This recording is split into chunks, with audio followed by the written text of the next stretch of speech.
Being a parent can be really challenging. It's normal to feel uncertain about whether you're doing the right things to raise healthy and happy children. That's why Child and Family Resource Network focuses on connecting pregnant parents and those with kids under the age of 5 with free support services to help them build confidence in their parenting journey. Everyone deserves to have someone they can turn to for support with parenting.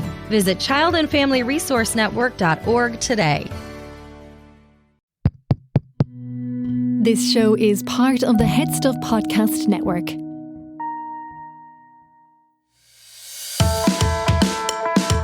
Hi, I'm Niamh Kavanagh. And I'm Gearóid Farrelly. And you are listening to Agony Rants.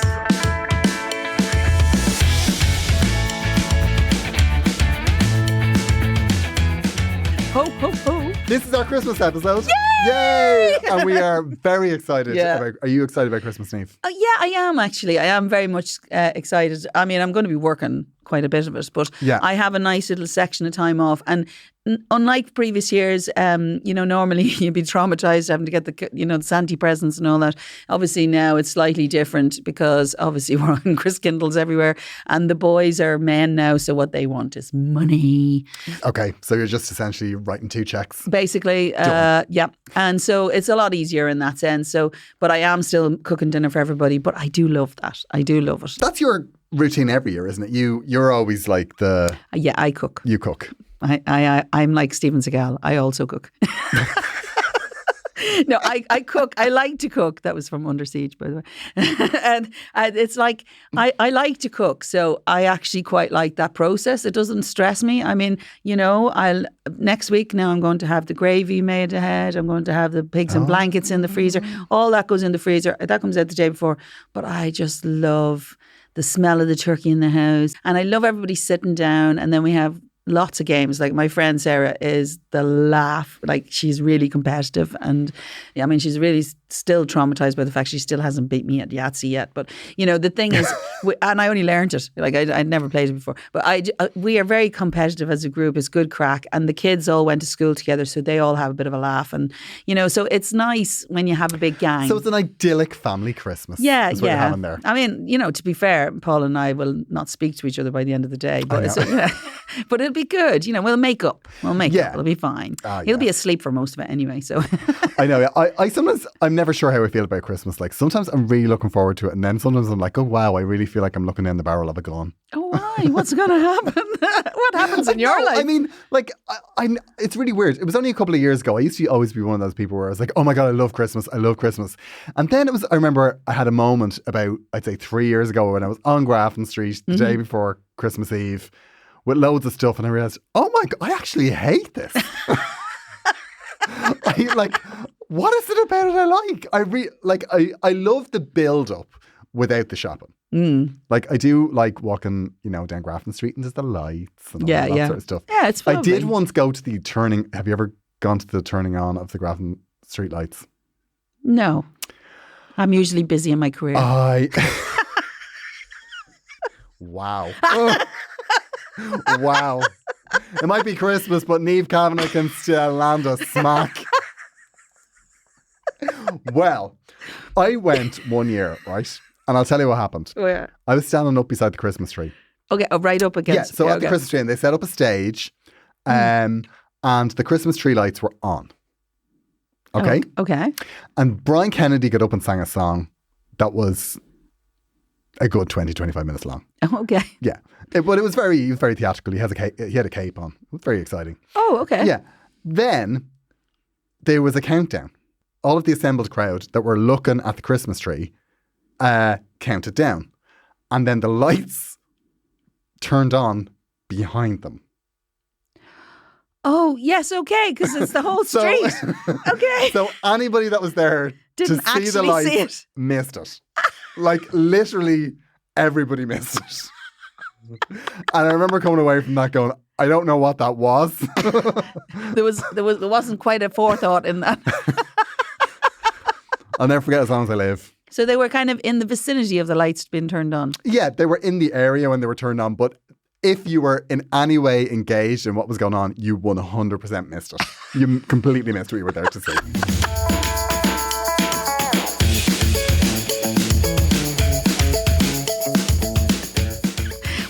to be fair, I once did a gig for the hospice and they lit a tree there, and that was very emotional. I remember that, was singing "You Light Up My Life," surprisingly. But it was it was a lovely moment, and I think it actually went beamed live to the Kenny Live show or something. It was one of these really big events, and it was really lovely. Other than that, really, I didn't see I used to bring the kids in to see the lights, obviously. You want them to see the displays. I mean, gosh, when I was growing up, you came in to see the window in Switzer's, which is Brown Thomas now. But you know what I mean? All those windows were done up fantastic. I remember we were brought to the moving crib. Do you remember the moving crib? Oh, the moving crib. Yes. The moving crib. As if you're not freaked out. It was essentially a crib that was moving. It was like everything was battery operated or something. Yeah. But I remember going, and the baby Jesus was missing a head. And the donkey kept leaning in to the crib. So you thought he'd eaten his head? So I was like, has the donkey eaten the baby Jesus? No. What? But did you go before Christmas? Because now the baby Jesus shouldn't have been there before Christmas. Oh, he was. The baby Jesus was there. Well, I mean, most of them was. Or he had been.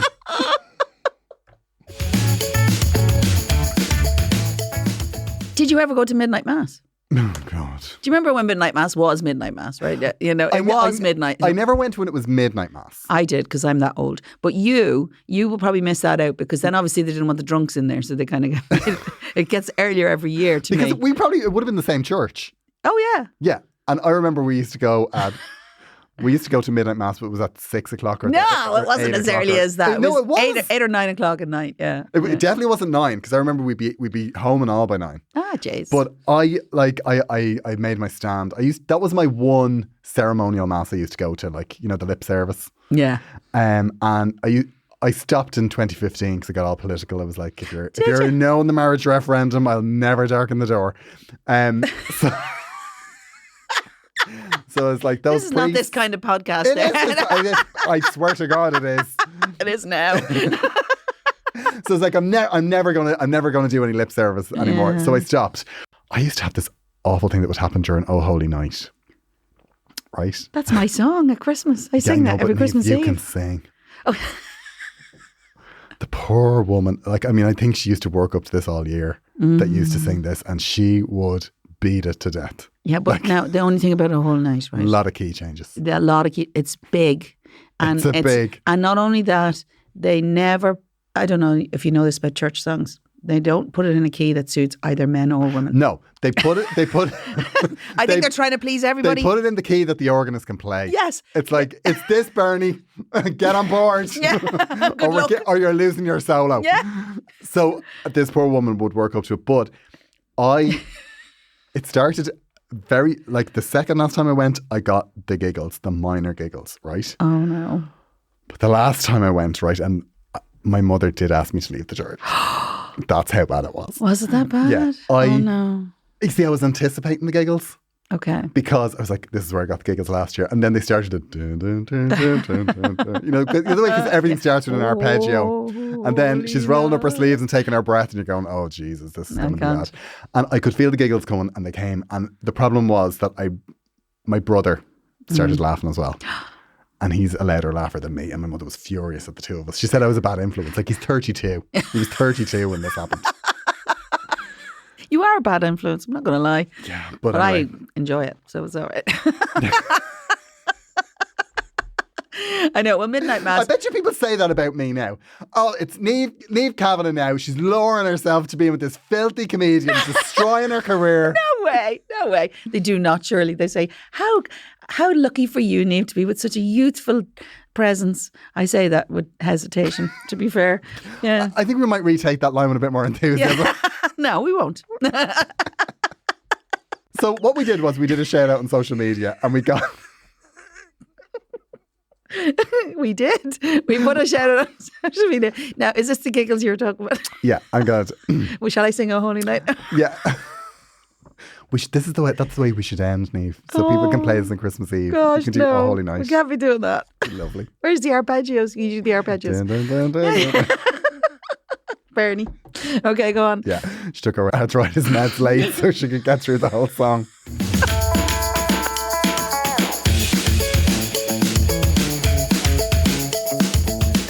We did a shout out on social media to just to find out what your Christmas traditions were, and there's a lot of them drink related. Yeah, well.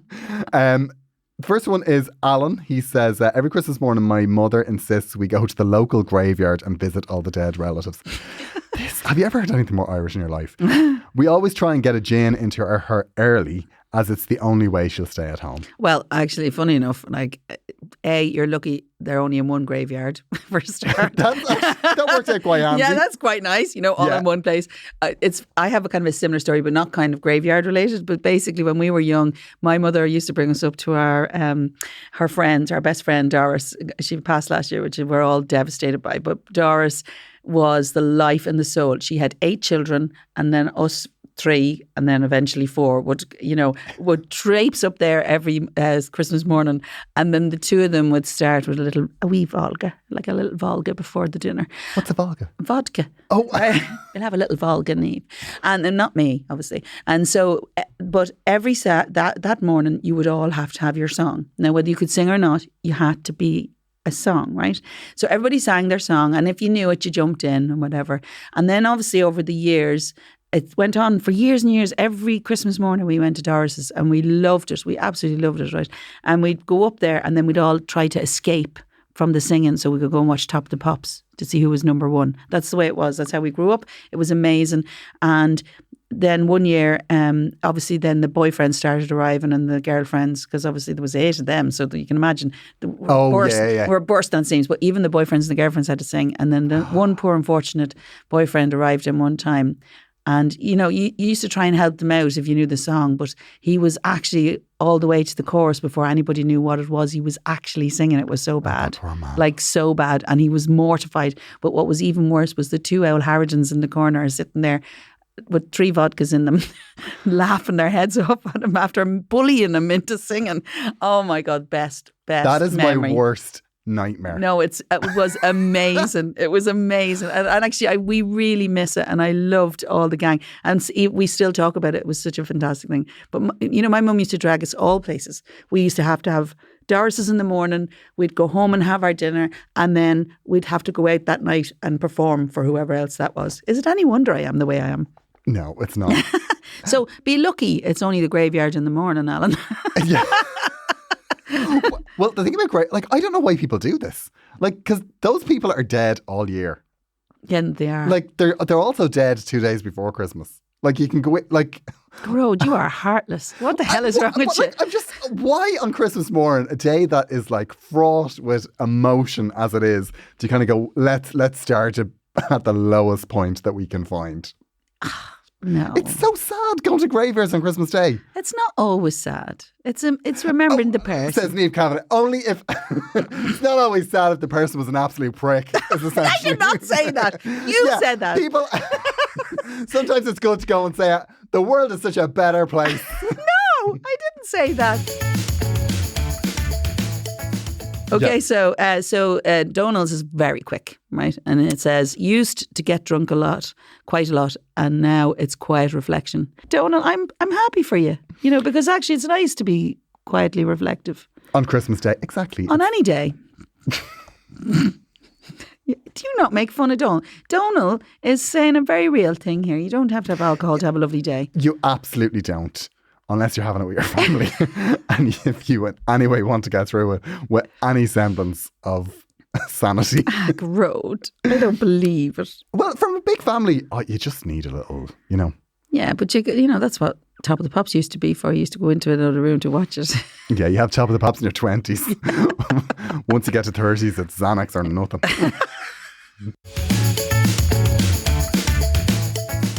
So, Ructions.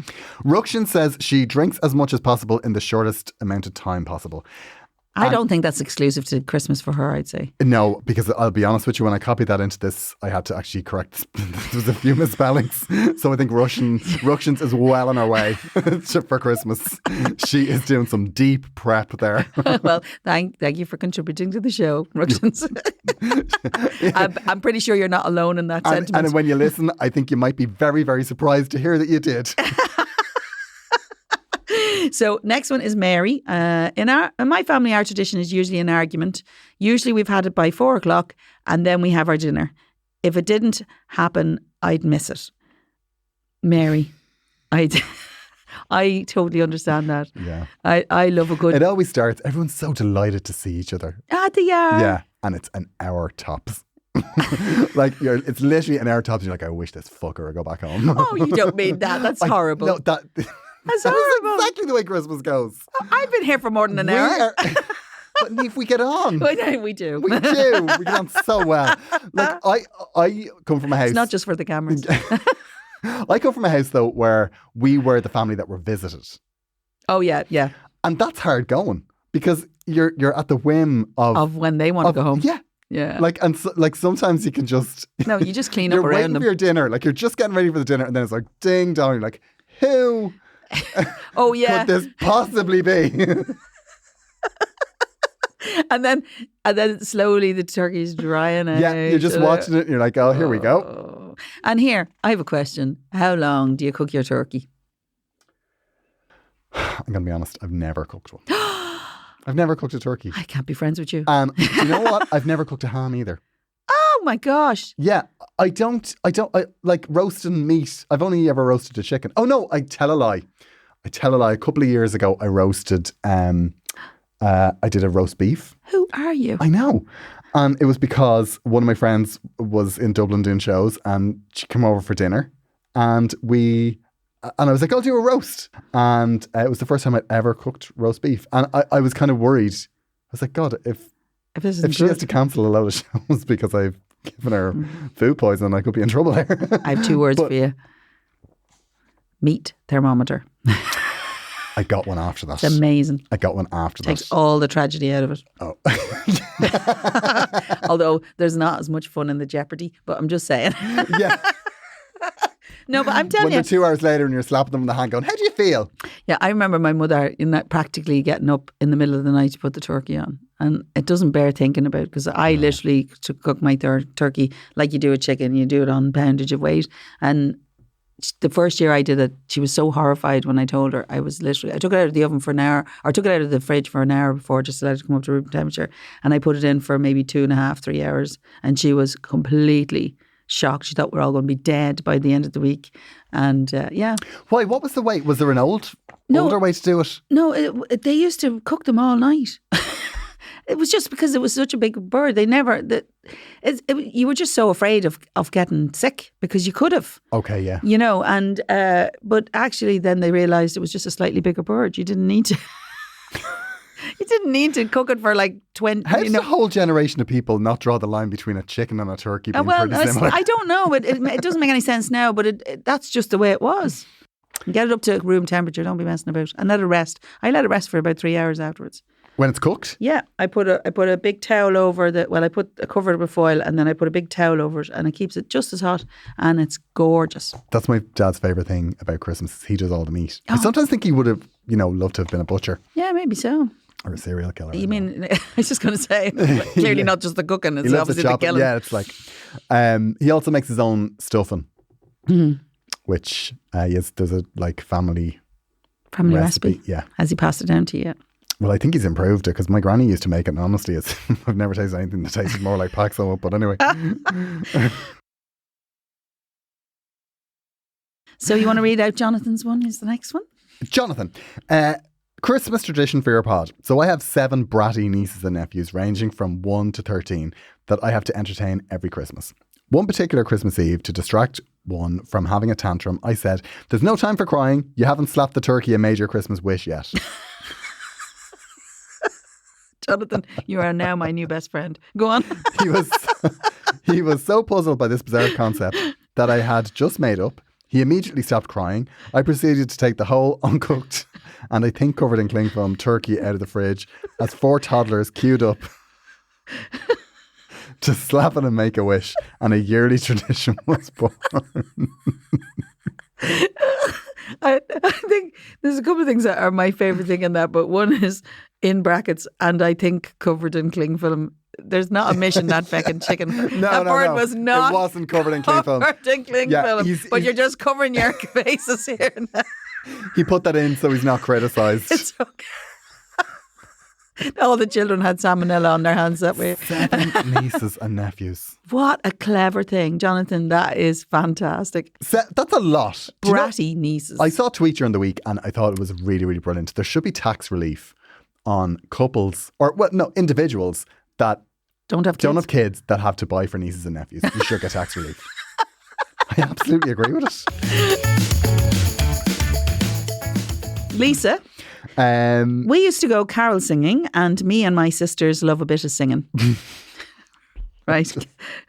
So, but we can't do it anymore, as we knocked on the door when we were a bit worse for wear and started to get into a fight about the harmonies, and the neighbour threatened to call the guards. What a legend. Lisa, right up there with Jonathan. Yeah. Right up there. I know. Do you know what?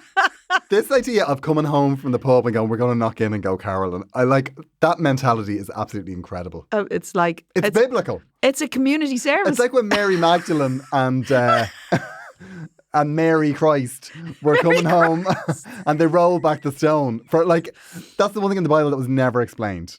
What? Why did they roll back the stone? They rolled back the stone because they were out and they were like, oh, he's dead. Let's go have another look at him. So they rolled back the stone? Lisa, that's fantastic. It seems a shame that you're not able to do it. Maybe if you have to fight before you leave. I think Lisa needs to tell us. It's probably a holy night. Of course it was. No, if you're going caroling, you're definitely, singing Rudolph and everything. And Ding Dong Merrily on High. And so I'm dreaming of a while. Do you remember that used to happen sometimes where the doorbell would go and you'd open the door and it'd be just one kid in a tracksuit, glaring at you, and then he starts to sing I'm dreaming away in a manger. Go home. My dad used to say, I'll let the dog out. Like, wow, Christmas spirit. So well done. All right, right there is where I realised where you got it from. Just didn't lick it off the stones. Okay. Aisling. My mom makes the pudding and I still go over to stir it and make a wish, and I wouldn't miss it for the world. Oh, that is lovely. That is really lovely. And actually, I think we all did that when we were young. Well, maybe not you, but we did. We did. And actually we loved it. And there used to be, sometimes you'd put money in it. Yeah. What's your problem? I never understood why people did this. It was a one-way, it's like a choking hazard. Yeah, it was like, if you want to kill a kid, here's a good way to start. Well, no offence, but when I was young, not a lot of kids ate pudding. True. We didn't. I don't think we had pudding when we were a kid. I think my aunt used to make pudding for us, but I don't think we ever. Yeah, because I make it now. Yeah, you love pudding, do you? I love. You're pudding. a real pudding boy. Yeah. Do you put nuts in or not? Sometimes. No, I didn't put it in last year. No. Yeah, my husband's not mad about nuts in the pudding, so it's kind of it surprised me how much of an opinion he had on it. No, say what you really mean. No, I was surprised really. Although, why should I say that considering the opinions I have? But was that opinion expressed before or after you made a pudding with nuts in it? Well, to be fair, I've never made pudding. You've never made a pudding? No, I've never made a pudding because it's not. I like pudding, but I'm other people around me like to make it, so I let them. I love what I used to love was the rattle of the pot when you're boiling the pudding. The pot rattles. I always think that was really cute. If you were boiling a ham, you'd get the same feeling.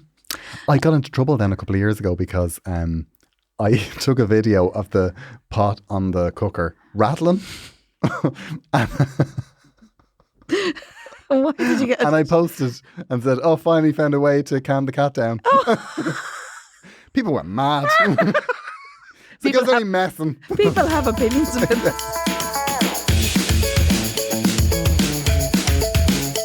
We have a problem. Oh, we have a problem. We have a problem. Okay. The problem is from James.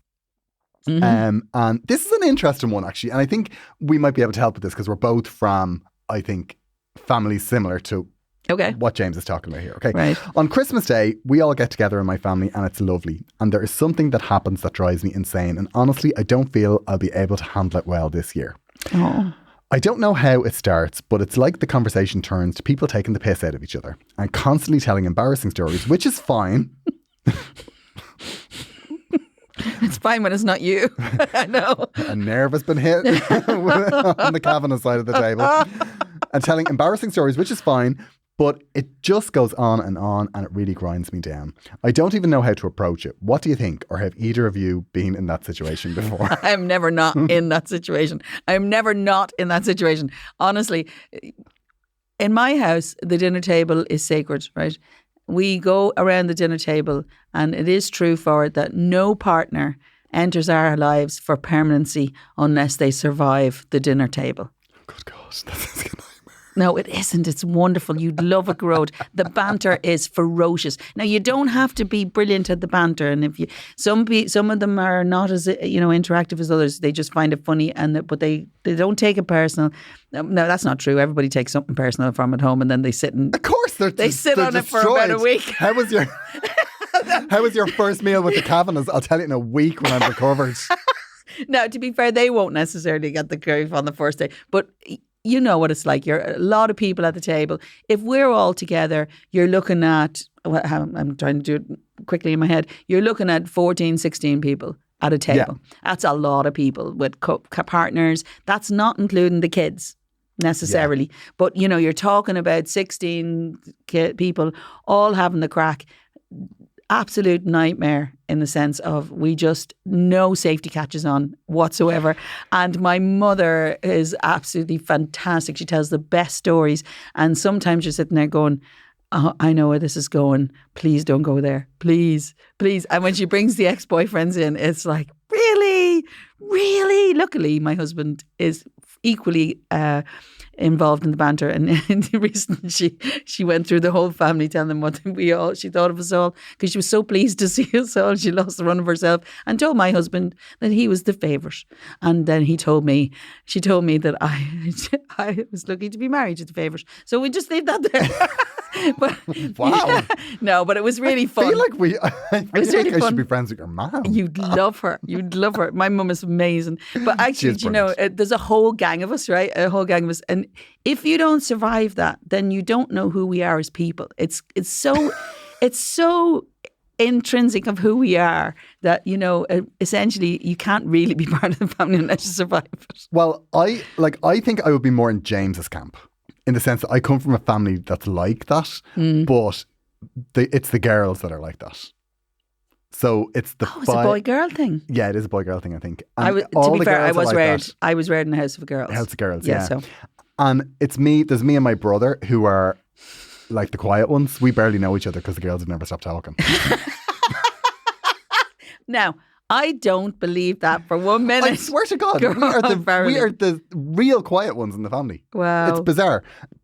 And I do find that, I think that one of the reasons it goes like that everybody just goes bananas. And this is from somebody on the sideline.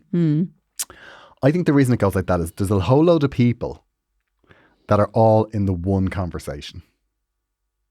So it's loud. Yes. And you can't really have a conversation because everyone's almost like performing because you're like being loud to be heard. Yeah, yeah. So that's where it leads to like people taking the piss out of each other. I think that's why that happens. Yeah. So I think that's my insight, James. Yeah, I know, I get that. I don't know how to make it stop though. No, well, actually, I have a tip. Okay. I have a top tip, James. You see, the thing about it is, it's all about distraction. So, ha ha ha ha. What about the time you? Oh. That's not what I thought you were going to say. I thought you were going to say push over a high chair or something. No. Get the U-log out. Something. Sing a holy night. Well, what I was thinking. Divert the conversation elsewhere. Away from you. Okay, yeah. That's the only thing that will work in that situation. And if you can kind of set the zeitgeist elsewhere, sometimes it's like a juggernaut. You just have to take it. I know that, and it comes in themes. We know it. The thing that I always used to love about our dinner table is every week my mother would cook the most amazing food, and we would cook it together quite often, 3-course meals, and all the way through it we would discuss the diet we were starting the next day. It's like, it's just themes of things, and it just is the way it is. Big families are just like that. And if you're energy is to banter, then the only defense is to deflect by going, that's gas, move that on. It's very hard when you're not feeling 100%. Obviously, James, you're a little bit struggling. But, it's like, if it's really annoying you, the chances are it's something that maybe you feel a bit sensitive about. So I would say, I'd say there's two things that he could try, right? Okay, go on. One of them is, I think, if you load up your arsenal with things that you can say to distract. Like, did you see the story about the blah? Yeah. So it's like conversation about the news or things that are going on, right? Yeah, distracted. Yeah, it's because it pulls it out of what's going on around the room. But the other thing is, if you can try and start a conversation with one person, I think if you do that at the table, it dispels it. It kind of dilutes it a little bit, because what happens is then it takes the whole volume of the thing down. So then everyone gets into little groups. So I think that's always worth trying. I've done that a couple of times. Okay, so but I will say this, James, right? The thing is, generally, when people are telling stories like that, they're just deflecting from themselves. So yeah, it's more about how they feel rather than about what they think of you. Exactly. And James, you seem like an absolutely lovely person. I think you've got your head screwed on. Like, when you needed help, you contacted us, and that's maybe that's exactly what you should be doing. Yeah, very sensible.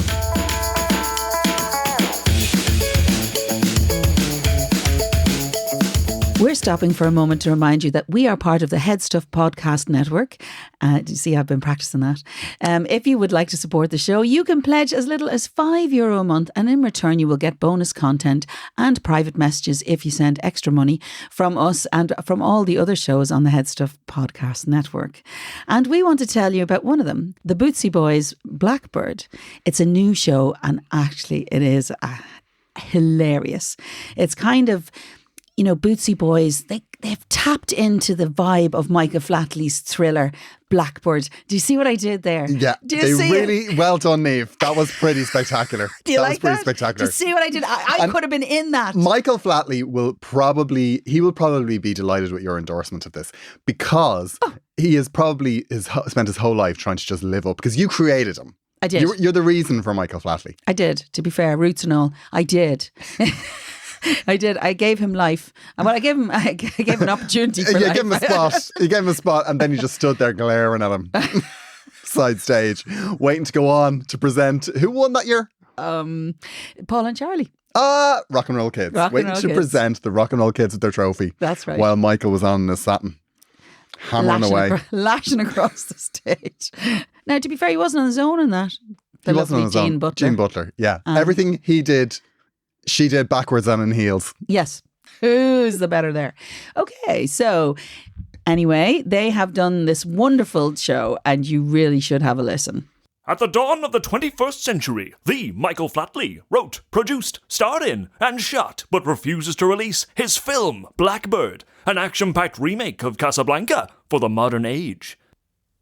Well, we got tired of waiting. Look out, Blackbird! It's the Nazis! Start by shooting the orphans. So much death. Need to help them. But I can't go back. I have a long night ahead of me. Looking for something worth dying for? Blackbird! Dancing, hot sex, man, adventure, romance. He will kick several Nazis and get in your pants. Chin kicks, you Nazi fucks! He's got 2 guns, looks young for his age. He's the fucking Blackbird! Listen to the Bootsy Boys, Michael Flatley's Blackbird. Coming soon to the Head Stuff Podcast Network. I mean, I think we've helped, Niamh. What do you think? We have. I think we definitely have covered that topic really well. It feels a little bit like we've definitely learned a little bit more about ourselves in that. A lot more than was intended. Yes, I know. Imagine. I never knew about the Yule log situation and Oh Holy Night. So that's a whole moment. Yeah, I'll never live that down. No. And listen, you're a bad influence on your brother. Do we not live for that? Exactly. It's like, well, at last. Our relationship's finally where it should be. Have a happy Christmas. Oh, and a wonderful Christmas to you. And I hope Santi comes. Oh, well. And listeners, we'll be back. We won't abandon you. No, come on. The Monday after Christmas, we will also have a new episode, because we know you'll be ripping your hair out. If these letters are anything to go by, there's a lot of darkness going on in our listeners. And And we need to be the light, Niamh. We do. We need to lead them into the light. We will. Well, listen, have a wonderful Christmas. We're going to go out with Gearóid singing "Oh Holy Night." Nice. Divine. But it was, do you know what it was? It was just kept going up and up. I'm like, Jesus, would you not just leave it where it is? You can't. Up and up. Listen, you need to go home and lie down. And the hiss of an inhaler at the end of it.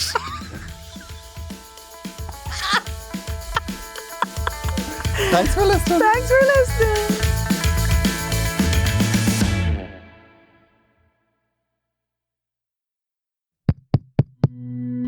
This show is part of the Head Stuff Podcast Network, a hub for the creative and the curious.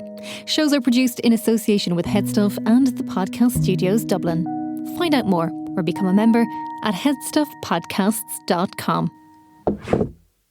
Being a parent can be really challenging. Child and Family Resource Network focuses on connecting pregnant parents and those with kids under the age of 5 with free support services to help them on their parenting journey. Everyone deserves someone they can turn to for help with parenting. Visit childandfamilyresourcenetwork.org today.